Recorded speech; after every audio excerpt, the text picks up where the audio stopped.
What is the mission of your company? Our company will provide a well-thought-out distribution of the remaining TARP fund by effectively allocating the $200 billion that was left over from the bank bailouts. The unemployment level will drop, and the national debt will decrease marginally with the boosting of small businesses. The company will generate more paying jobs in the currently volunteer-based Go Green movement. Ultimately, the proposed spending of the bailout money will enhance the state of the economy. What is the goal of your action plan? Our first goal is to expand the Go Green industry to create an industry that can offer more paying jobs. This includes solar energy research, wind energy research, and the remodeling of more efficient homes and infrastructures. Our second goal is to create a jobs bill that allocates money to small businesses.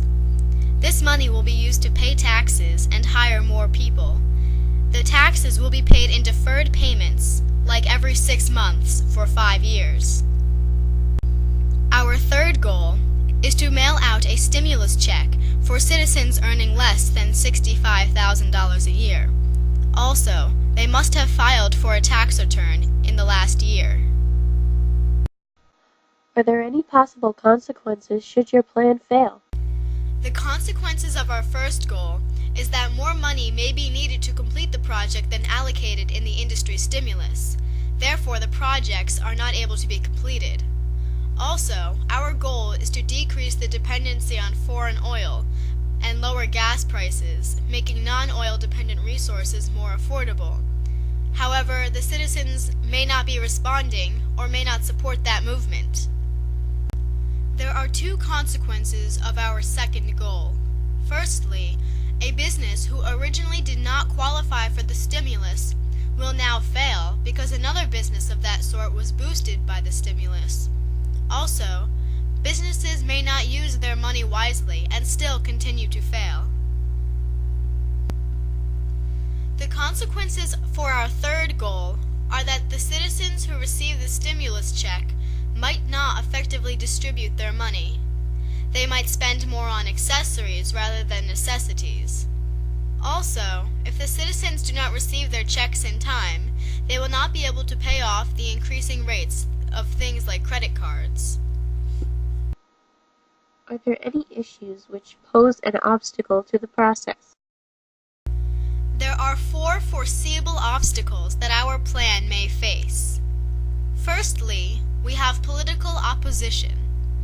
The Republicans favor big businesses and may decide to veto the giving of money to small businesses.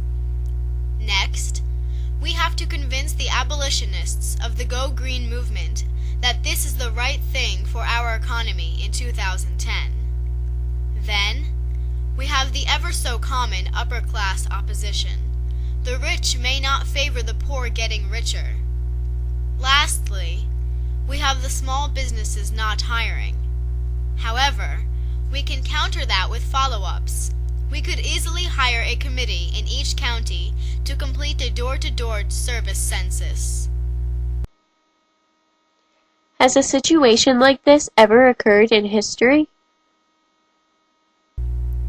During the Great Depression, the unemployment rate was high, so the New Deal tried to create jobs through organizations being formed to make or repair highways, or give them funds to pay for their families. Why is this issue one that the United States government should act on immediately?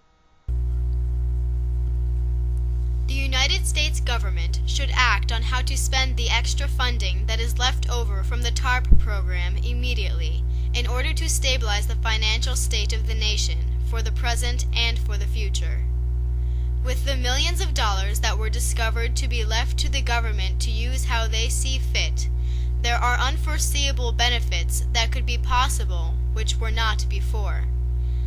At the present time, the United States economy is in a devastating condition. By using this money to support small businesses, not only will the unemployment rate decrease, but this action has the potential to steady the financial market. If the extra funds are not used to support the small businesses, the economy will only suffer more loss in the way of profit and business closure. Not to mention all of the potential for job creation, which is a necessity for all the people in the country with all of the underemployment and hiring freezes going on. This money would be the government's chance to turn that effect around. Again, for the reason of job creation and for the future state of the planet, the government must apply some of the funds toward a greener country. By using this bonus to jumpstart research and structural renovations towards a green movement, the country will upgrade to a way of life that would have not been possible without the TARP bonus.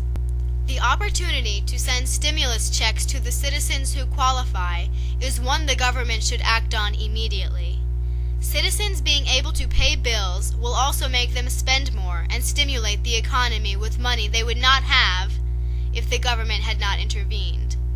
The United States government must act on the issue of how to spend the excess funds because it will provide an opportunity to improve the economic situation of the country even more than they could have predicted before it was discovered.